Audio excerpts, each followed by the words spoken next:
मोदी जी बोलते हैं एमएसपी थी, एमएसपी है, एमएसपी रहेगी। उन 6 करोड़ दुकानदारों का भी नुकसान किया जा रहा है जिसको एमएसपी नहीं दी जाती किसान को। फायदा किसको हो रहा है? 20-22 लाख बड़े व्यापारियों को, मिल मालिकों को। उनमें से 80% व्यापारी या मिल मालिक, बोलना नहीं चाहिए गुजराती है या मारवाड़ी है, मतलब किनको लाभ दिया जा रहा है। और नुकसान किसका किया जा रहा है? जो 14 करोड़ किसान परिवार हैं जिनमें से 90% ओबीसी, शेड्यूल्ड ट्राइब और शेड्यूल्ड कास्ट। लेकिन जनता का नसीब नहीं अच्छा हुआ और किसान का बिल्कुल नहीं हुआ। जब से मोदी जी आए हैं पर एकड़ एमएसपी मिल नहीं रही किसान को। पर एकड़ किसान की कॉस्ट ऑफ प्रोडक्शन 5,000 रुपए पर एकड़ बढ़ गई। किसान का औसतन कर्जा बढ़कर 75,000 रुपए हो गया। एमएसपी भी नहीं मिली, बेरोजगारी भी हुई। आने वाले टाइम में 10 साल में फूड क्राइसिस आने वाला दुनिया में। डीजल, पेट्रोल और रसोई गैस की कीमतें, excise duty, fuel tax, surcharge, windfall tax, जितने लेवीज लगी हैं जब से लगे हैं मोदी जी आए हैं, उनकी कीमतें 40% बढ़ गई। उसकी क्या मेरे से पहले भी हुई है। मैं रिटायर्ड बैंक ऑफिसर हूँ, बजट एनालिस्ट हूँ। अकेला एमएसपी की बात भी होगी, लेकिन एमएसपी के साथ कितना समाज जुड़ा हुआ है, किस किस को कितना लाभ होता है, किसका कितना नुकसान किया जाता है, उसके बारे में डिटेल में थोड़ा 5 मिनट में चर्चा करूँगा। देखो, 14 करोड़ किसान परिवार है, हर व्यक्ति जानता है। 14 करोड़ किसान परिवार में एक नई चीज़ आपके साथ शेयर कर रहा हूँ। 90% ओबीसी, शेड्यूल्ड ट्राइब और शेड्यूल्ड कास्ट कर हैं किसान। और उनके लिए एमएसपी की, मोदी जी बोलते हैं एमएसपी थी, एमएसपी है, एमएसपी रहेगी। तो हम उसी को मुद्दा बनाया कि उसमें सारा समाज का भला होता है अगर एमएसपी मिले। अगर एमएसपी नहीं मिलती उसका नुकसान कितना है, पहले मैं उस विषय पे बात करूँगा। टोटल जितने आर्थिक शास्त्री हैं, इकोनॉमिक एक्सपर्ट हैं, एग्री एक्सपर्ट हैं, वो इस बात से सहमत हैं। इवन सरकारी आंकड़े भी ये बताते हैं कि हमारे देश में लगभग 11 लाख करोड़ की फसलें जो हैं वो घोषित की गई एमएसपी पर नहीं खरीदी जाती। उसका अंदाज़न 3 लाख करोड़ से लेकर 3.5 लाख करोड़ रुपये हर साल उन लोगों के पास जा रहा है जो गिनती में 20-25 लाख व्यापारी हैं, राइस शेल ओनर है, राइस शेलर वाले हैं, चावल मिल वाले हैं, दाल मिल वाले हैं, आटा मिल वाले हैं, जहाँ वो यूनिट है जिसमें एग्री प्रोड्यूस काम आता है, एग्री प्रोसेसिंग यूनिट बोलते हैं। अगर किसान के पास एमएसपी आएगी, ये पैसा किसान के पास आएगा। अब क्या हो रहा है, किसान के पास ना आने के कारण ये इन लोगों के, व्यापारियों के और इन मिल मालिकों के पास जाता है। उसका नुकसान क्या है, मैं एक छोटी एग्जांपल दूंगा। किसान जब मंडी से अपना फसल बेच के घर को जाता है, सबसे पहले वो कहाँ जाता है? दुकान पे जाता है। घर के लिए कोई सामान लेना है, बच्चों के लिए लेना है, सबसे पहले खर्चा कहाँ करता है? वो मंडी से निकलेगा, पैसा लेके सबसे पहले दुकान पे जाएगा। अगर ये किसान को एमएसपी मिलेगी, एक तो उसको बेनिफिट क्या है, 10,000 से लेके 50,000 रुपये साल का फ़ायदा होता है, जो आंकड़े बता रहे हैं। उसके बाद मोदी जी क्या दे रहे हैं, तो भी पीएम किसान सम्मान निधि दे रहे हैं। वो कितनी बनती है? मैक्सिमम एक साल में सिर्फ 60,000 करोड़ रुपये दी गई, लगभग अंदाजन 10 करोड़ परिवारों को, जबकि किसान 14 करोड़ हैं। और 60,000 करोड़ रुपये जो देते हैं, उसके बजाय नुकसान कितना हो रहा है किसान का? जो एमएसपी नहीं मिल रही, 3 लाख करोड़ से लेकर 4 लाख करोड़, और वो उसको ना मिलने से दूसरा किसका नुकसान हो रहा है?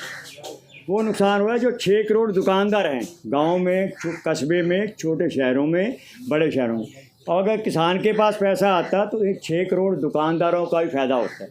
दूसरी तरफ क्या हो रहा है, उन 6 करोड़ दुकानदारों का भी नुकसान किया जा रहा है जिसको एमएसपी नहीं दी जाती किसान को। फ़ायदा किसको हो रहा है? 20-22 लाख बड़े व्यापारियों को, मिल मालिकों को।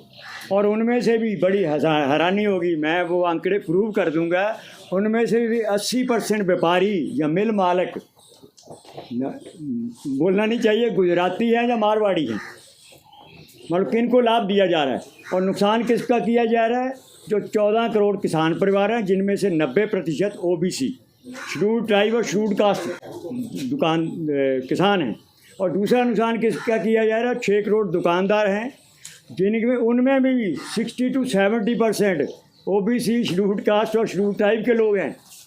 आप समझिए, जो अभी पहले चर्चा हो रहा था, कितना नुकसान हो रहा है सिर्फ एक मुद्दे पर, एमएसपी ना मिलने से। अब दूसरा मुद्दा क्या है, ये सब कुछ, उसके बाद दूसरा किसानों का नुकसान कहाँ हो रहा है? जैसे डीजल, पेट्रोल और रसोई गैस की कीमतें अंतर्राष्ट्रीय, जब मोदी जी आए थे तब इन्होंने एक भाषण दिया था, मेरा नसीब अच्छा है, अंतर्राष्ट्रीय स्तर पर डीजल पर क्रूड ऑयल की कीमतें कम होगी, ये बोला था। लेकिन जनता का नसीब नहीं अच्छा हुआ और किसान का बिल्कुल नहीं हुआ। जब से मोदी जी आए हैं पर एकड़ MSP मिल नहीं रही किसान को, पर एकड़ किसान की कॉस्ट ऑफ प्रोडक्शन 5,000 रुपये पर एकड़ बढ़ गई। उसके कारण किसान के ऊपर कर्जा बढ़ गया। अभी मेरे पहले साथी बोल रहे थे कि देश के ऊपर 55 लाख करोड़ से बढ़कर कर्जा 205 लाख करोड़ रुपये हो गया। आपके साथ मैं एक जानकारी और शेयर करता हूँ, किसान का औसतन कर्जा बढ़कर 75,000 रुपये हो गया, मजदूर का कर्जा बढ़कर 47,000 रुपये हो गया, और जितने 6 करोड़ दुकानदार हैं, छोटे दुकानदार MSME, उनका कर्जा भी 40% बढ़ गया। MSP भी नहीं मिली, बेरोज़गारी भी हुई, कोरोना लॉकडाउन भी लगा उसके कारण। अब इसका सलूशन क्या है? मुद्दे बहुत हैं। अभी प्रधानमंत्री ने श्री अन्न योजना की चर्चा की थी, हमने उसका भी समाधान दिया है कि बजट के अंदर 2 लाख करोड़ रुपया प्रोविजन करनी है।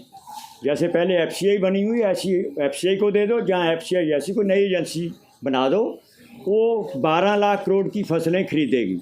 साल में 2 फसलें आती हैं, खरीफ की है और रबी की है। 6-6 लाख करोड़ की फसल का व्यापार करने के लिए कितना होगा? 2 लाख करोड़ रुपये बहुत है। उससे जैसे FCI को लोन मिलता है, इस एजेंसी को भी लोन मिलेगा, फसलें खरीदी जाएंगी MSP घोषित पर। उसका चावल मिलों को हम देंगे, सरकार देगी, चावल मिलों को, आटा मिलों को, दाल मिल वालों को, एग्री प्रोसेसिंग यूनिट को वो सामान, वो फसलें खरीद के उसको सप्लाई किया जाएगा। आज क्या है, मैं कंज्यूमर के नोटिस पे भी लाना चाहता हूँ। कंज्यूमर को आटा 35 रुपये से शुरू होता है, 40 रुपये, 45 रुपये। कंज्यूमर को चावल भी 60 रुपये से शुरू होकर 90 तक जाता है। वो उसकी कॉस्ट पता कैसे कैलकुलेट करते हैं? वो करते हैं ये उन्होंने फसल MSP का खरीदी है। जबकि वर्चुअली क्या है, मैं 2 स्टेटों का खासकर जिक्र करूँगा। बिहार में तो मंडियाँ ही नहीं, वहाँ तो गेहूँ 800 से शुरू होकर 1600 रुपये तक बिकती है, धान 1100 से शुरू होकर 1800 रुपये में बिकता है। जबकि हमें आटा भी ग्राहक को, आम जनता को वही उसी रेट से हिसाब से मिलता है MSP पे।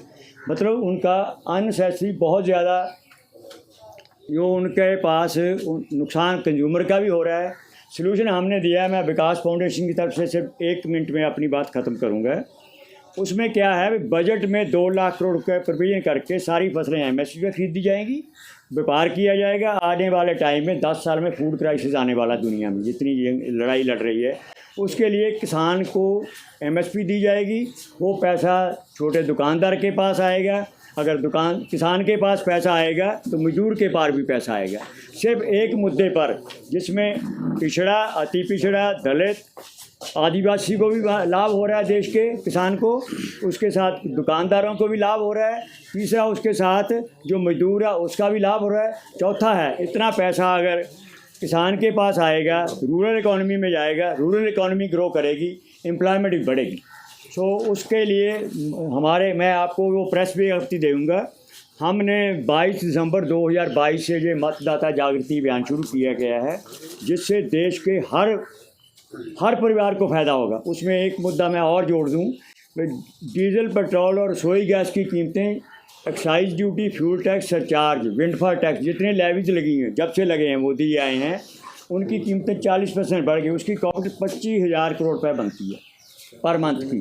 जबकि हम पिछले 2 साल से हर महीने गवर्नमेंट को एस्टीमेट के ज़्यादा, जो उसका टारगेट है GST कलेक्शन का 1,10,000 करोड़ का, हम उससे ज़्यादा 41,000 करोड़ से लेके 45,000 करोड़ रुपये हर महीने एक्स्ट्रा देते हैं। उसी में से डीजल, पेट्रोल, रसोई गैस की कीमतें कम की जा सकती हैं। सभी देशवासियों को, सभी परिवारों को लाभ दिया जा सकता है, और किसान को MSP देकर देश की 90% आबादी को लाभ दिया जा सकता है। वो हमारा कैंपेन चल रहा है। हम भी चाहते हैं कि इस मुद्दे को आगे बढ़ाकर आप लोग अगर समर्थन करें। मैं आपसे एक ही अपील करूंगा, मीडिया वालों को खास करके, आपने किसानों का एजिटेशन पहले भी देखा था, अब फिर शुरू हो रहा है। मुद्दा वही MSP का ही है, किसान का मुद्दा है। उसी मुद्दे से हम अगर सब लोग मिलकर किसान की MSP की सपोर्ट कर दें तो हम बाकी सरकार अपनी बना सकते हैं। मैं तो इसी बात से अपनी बात ख़त्म करूँगा। नेशनल दस्तक की आपसे गुजारिश है कि अगर इसको बचाना चाहते हैं तो नेशनल दस्तक को सब्सक्राइब करने के लिए रेड कलर के सब्सक्राइब बटन को दबाएं, फिर बेल आइकन की घंटी दबाएं।